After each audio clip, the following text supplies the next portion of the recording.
এই যে টেবিলে রেখে দিলাম। আপনার কথা মতো আমি চা নিয়ে এসেছি। আরে নিয়ে এসেছো তো কি হয়েছে, সবাইকে চা দাও, সবাই তো হাঁ করে বসে আছি। একটা কাজও তো ঠিকঠাক করে করতে পারো না। কত দাম জানো এই কাপটার? শুধু শুধুই ভেঙে ফেললে।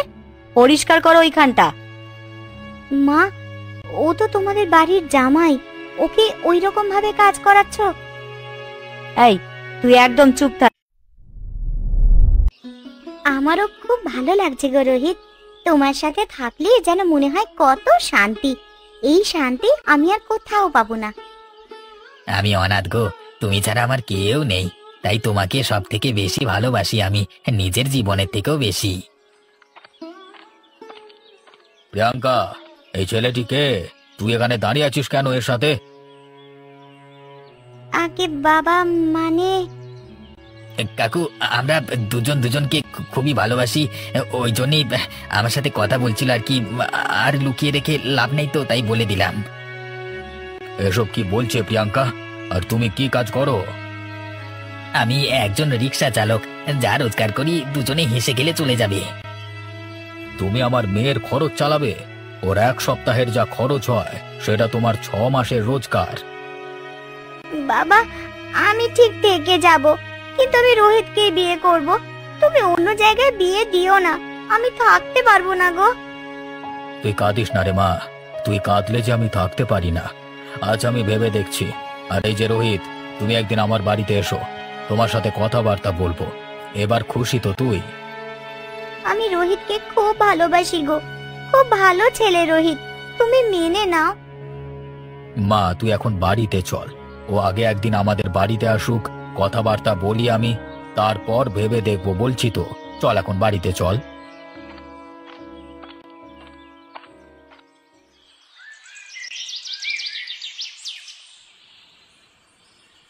রোহন, এবার বিয়েটা তো করতে হবে। বিয়ের বয়স তো তোর হয়ে গেল। আর কিছু বছর যাক, তারপর না হয় বিয়ে করা যাবে।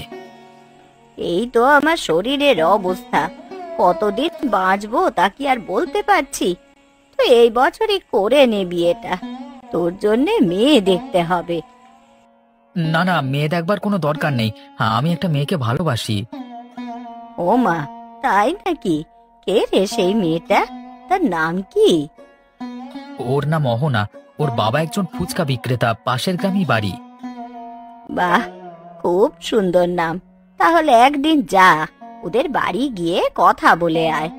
এই বছরের মধ্যে বিয়েটা হয়ে গেলে আমি নিশ্চিন্ত হই। তবুও তো তোর বউটাকে দেখে যেতে পারবো।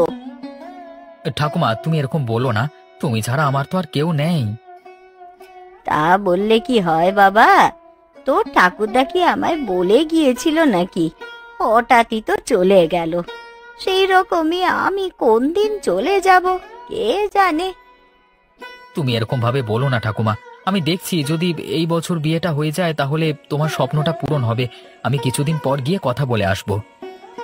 হ্যাঁ, সেটাই তো তোকে বলছি। তোর বউ এলে তবু একটু শিখিয়ে পড়িয়ে নিতে পারবো, পরে তোর কোনো অসুবিধে হবে না। তার বিশেষ কোনো প্রয়োজন হবে বলে আমার মনে হয় না, কারণ ও সমস্ত কাজই পারে। ঠাকুমা, রাত হলো তো, আমি ঘরে গেলাম, প্রচন্ড ক্লান্ত আমি। যা বাবা, ঘুমিয়ে পড়।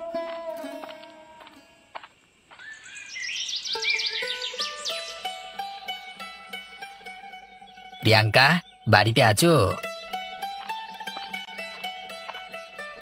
ভেতরে এসো, বাবা মা তোমার জন্যই অপেক্ষা করছে।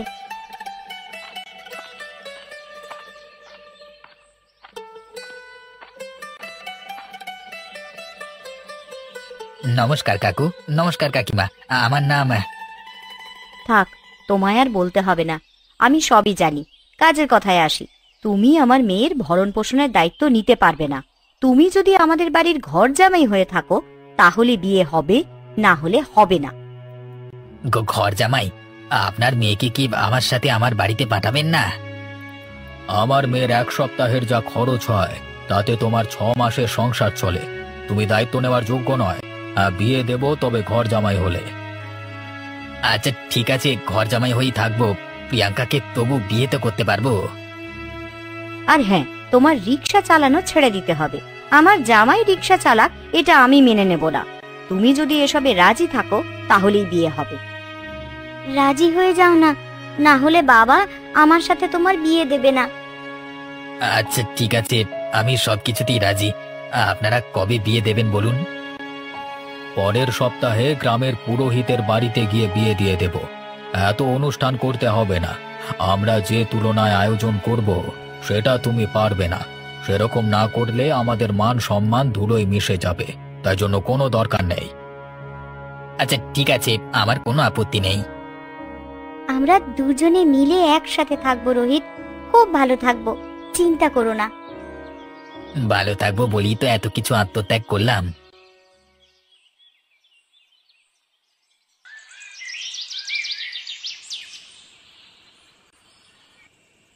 আরে ভাই, তুই এখানে? আজকে তুই বিয়ে করে নিচ্ছিস, আমাকে বললিও না। আর কি বলি বল, আমাদের তো আর সেরকম ভালো অবস্থা নয় যে তোদের সবাইকে নিমন্ত্রণ করব। তবে বিবাহের পর একদিন খাওয়াবো, এটুকু বলছি। তুই বিয়ে করবি সেটা একবার জানালি না? সেসব অনেক কারণ আছে, বলা যাবে না। বিবাহ হলে একদিন দাওয়াত দেবো, চলে আসবি।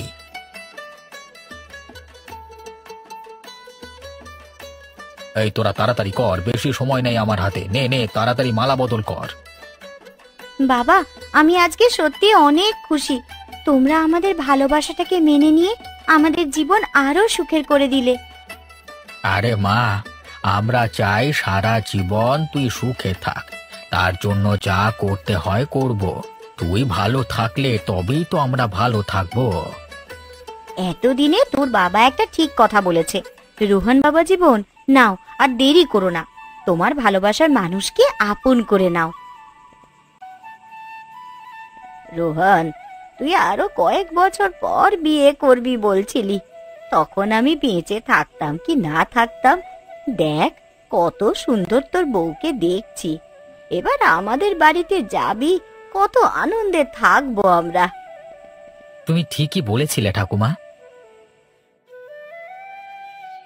রোহন, কই রে বাবা, বেরিয়ে আয়, খাবার তৈরি হয়ে গেছে, খেয়ে নিবি, আয় বাবা। বৌমা, তুমিও এসো। কি রান্না করেছে ঠাকুমা? সকাল সকাল কি আর করব বল, একটু তরকারি করেছি আর কয়েকটা লুচি ভেজেছি। ওই দেখ, আমি তুই বলছি বলে আবার কিছু মনে করিস না। আরে না না ঠাকুমা, আপনার যেটা ইচ্ছা সেটাই বলবেন, আমার কোনো আপত্তি নেই। প্রথম দিন আমাদের বাড়িতে এসেছিস, আজকে কি খাটাবো নাকি? তুই আস্তে আস্তে করবি সবকিছু, তারপর তো আমি আছি। নে নে, খেয়ে নে এবার, আবার তো তুই বাপের বাড়ি যাবি। জি, ঠাকুমা ঠিকই বলেছে। নাও নাও, তাড়াতাড়ি খেয়ে নাও।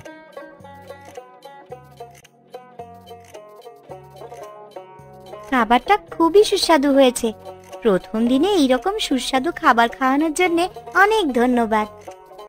ধুর পাগলি মেয়ে, ধন্যবাদ আবার কি, সবাই তো এখানে নিজের মানুষ। চুপচাপ খেয়ে নে তাড়াতাড়ি।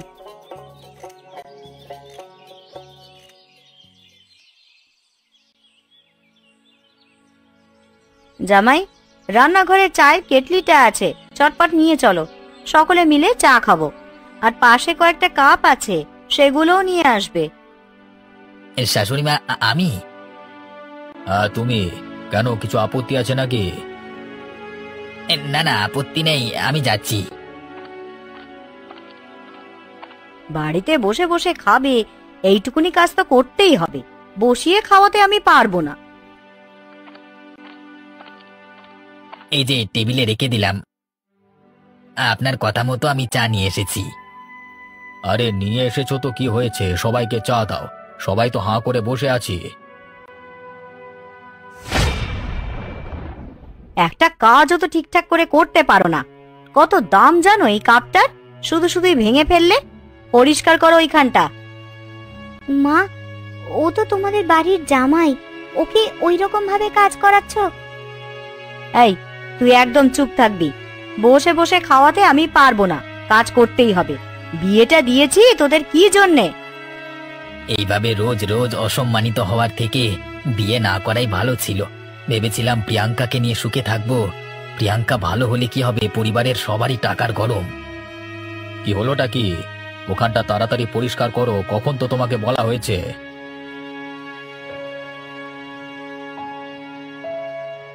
আমার পরিবার রোহিতকে এইভাবে কষ্ট দিচ্ছে, আমার স্বামীকে এই রকম ব্যবহার উপহার দিচ্ছে।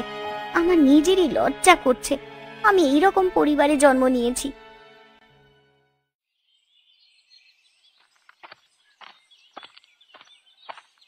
এসো জামাই বাবা জীবনে এসো।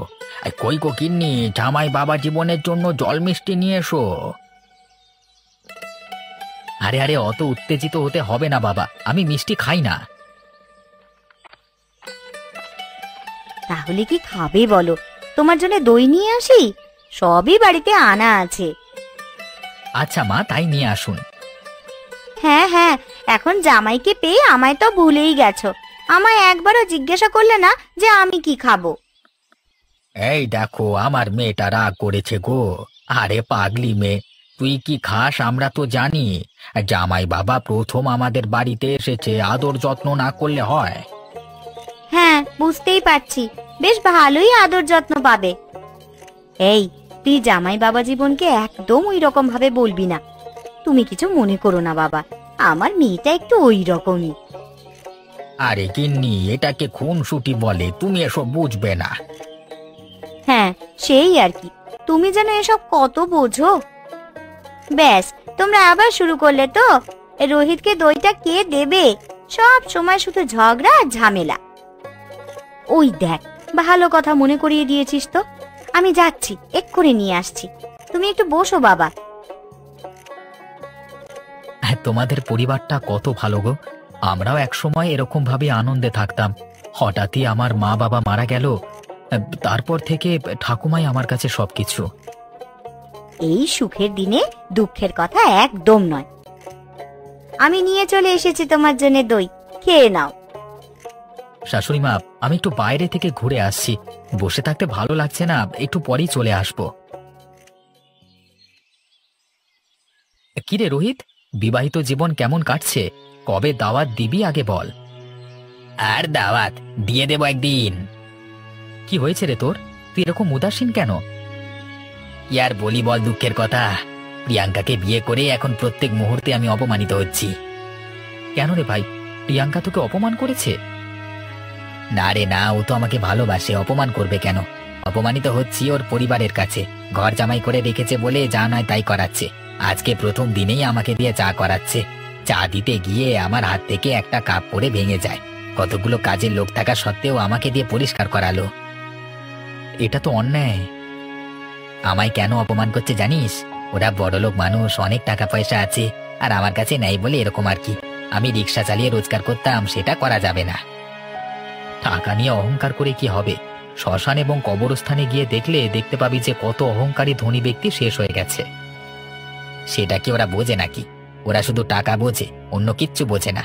আমার উপর রাগ আছে আমি বুঝতে পারি, কিন্তু সরাসরি বলতে পারে না। কিছুদিন দেখ কি হয়, প্রিয়াঙ্কাকে বোঝা, তারপর একদিন ওকে নিয়ে অনেক দূরে কোথাও চলে যাস, সুখে থাকবি তাহলে। এখন মনে হচ্ছে বিয়ে না করলেই ভালো ছিল রে। বড়লোক ঘরে জামাই হয়ে কি দুর্দশা হলো এখন আমি বুঝতে পারছি। হ্যাঁ, বলতে নেই, আমার শ্বশুর বাড়ি বেশ ভালোই, তো ঠিক হয়ে যাবে। না হলে যেটা বললাম সেটা করিস, অনেক দূরে চলে যাস প্রিয়াঙ্কাকে নিয়ে। ওকে ভালো করে বোঝাতে হবে, অনেক দূরে চলে গিয়ে সুখে সংসার করব, ওখানেই কাজকর্ম করব।